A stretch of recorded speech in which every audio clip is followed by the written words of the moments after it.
kontrol tes, pertanyaannya, untuk melakukan pekerjaan sehari-hari di kantor atau di rumah, apakah selalu sesak, sering sesak, kadang-kadang sesak, jarang sesak, atau tidak pernah sesak?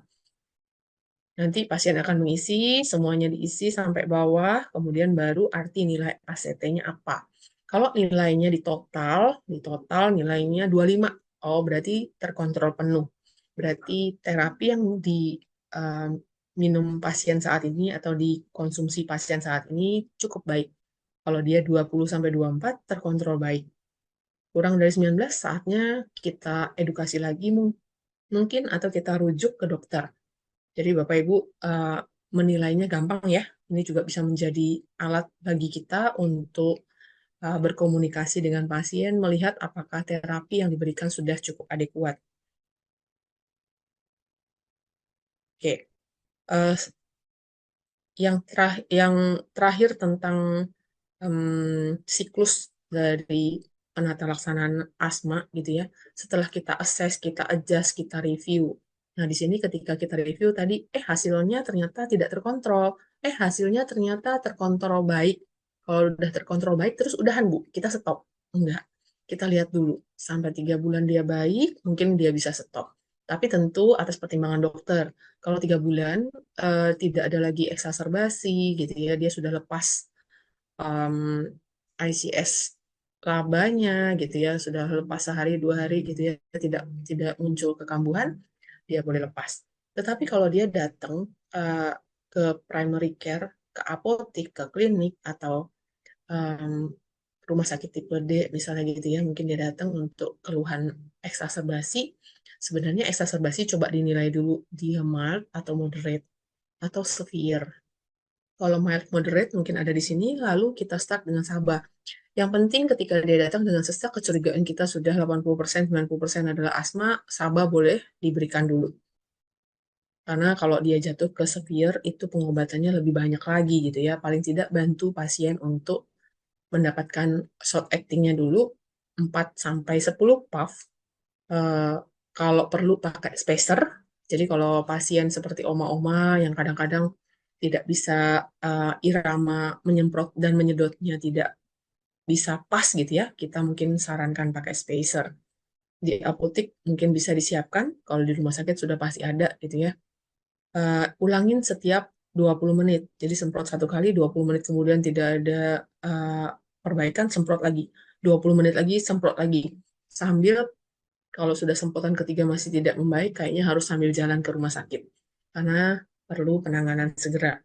Ini juga diberikan prednisolon, yang namanya oral kortikosteroid, dan oksigen. Kalau bisa di apotek tentunya juga jual oksigen gitu ya. Jadi kadang-kadang kita juga merekomendasikan pasien untuk diberikan oksigen sambil paralel ke rumah sakit.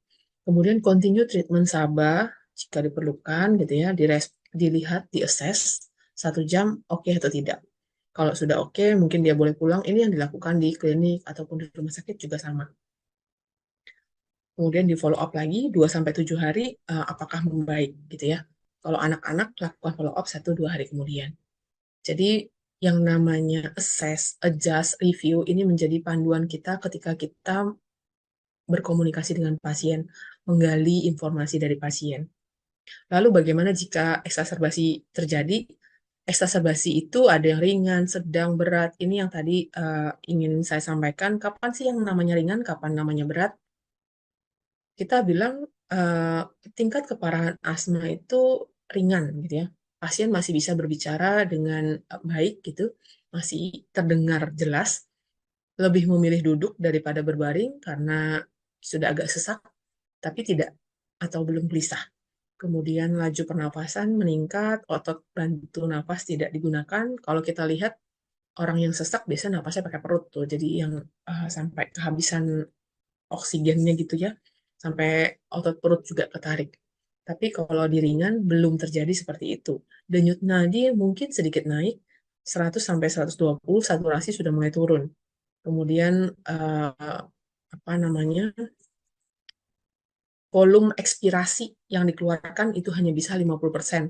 Ini yang saya rasakan gitu ya. Kayaknya tuh napasnya tinggal separuh gitu. Emang benar tinggal separuh.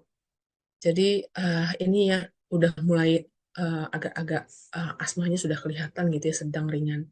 Eksaserbasi berat biasanya berbicara sepatah-patah, duduk agak membungkuk karena saking sesek sekali.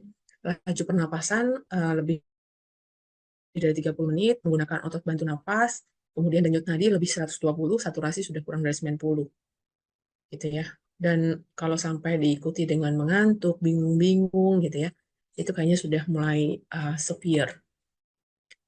Penanganan awal asma eksaserbasi di IGD mungkin kurang lebih seperti ini. Pasti kita akan masukkan short acting dulu karena kita akan membuka jalan nafas. Kalau perlu ditambahkan ipratropium, terapi O2, kemudian kortikosteroid oral juga akan dimasukkan kalau ada injeksi biasanya. Nih pada kondisi yang uh, asma berat, injeksi itu yang dipakai metilprednisolon biasanya.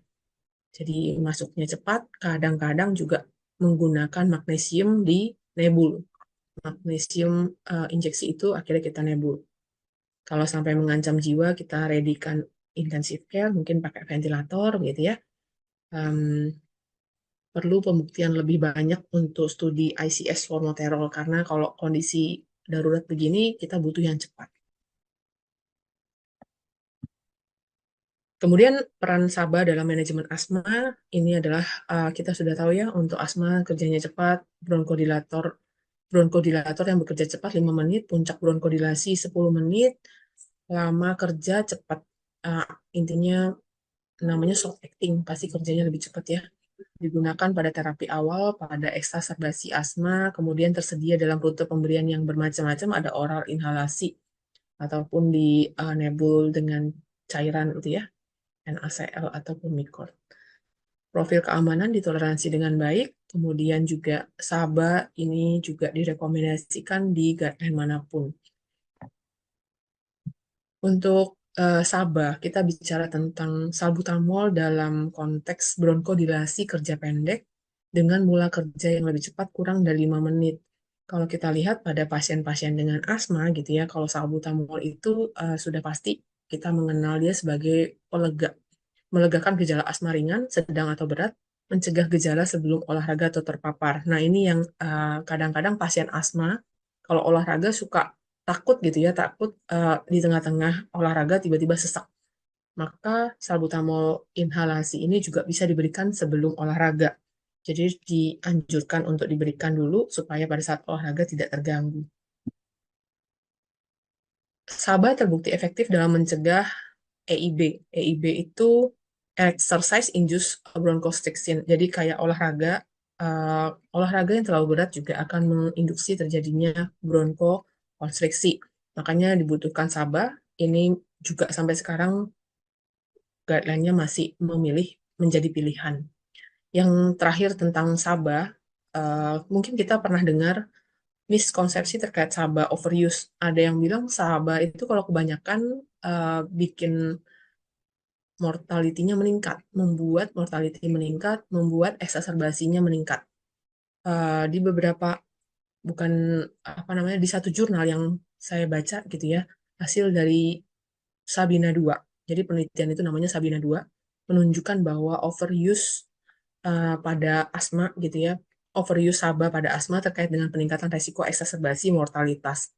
Jadi kalau kita lihat penggunaan kurang dari 2 kanister itu tidak meningkatkan resiko eksaserbasi. Jadi dia ada di tengah. Semakin banyak menggunakan kanister, uh, apa PIS-nya tadi itu, resiko eksaserbasi itu meningkat signifikan. Jadi kita bisa melihat di sini, demikian juga dengan angka mortalitas. Memang SABA yang overuse ini menjadi uh, hal yang baru kita ketahui gitu ya. Ternyata SABA kalau digunakan sendirian itu akan meningkatkan resiko kematian dan resiko eksaserbasi. Pada level berapa SABA itu dikatakan overuse. Jadi di dalam penelitian ini disampaikan bahwa SABA inhalasi itu dalam 1 tahun maksimal 2 kanister. Maksimal 2 sampai 3 kanister aja sudah cukup gitu ya. Kalau lebih dari itu berarti ada sesuatu yang salah, ada sesuatu yang harus diperbaiki, ada sesuatu yang harus kita refer kepada dokter. Jadi teman-teman yang ada di praktek di lapangan mungkin bisa mengawasi penggunaan jumlah SABA yang digunakan oleh pasien.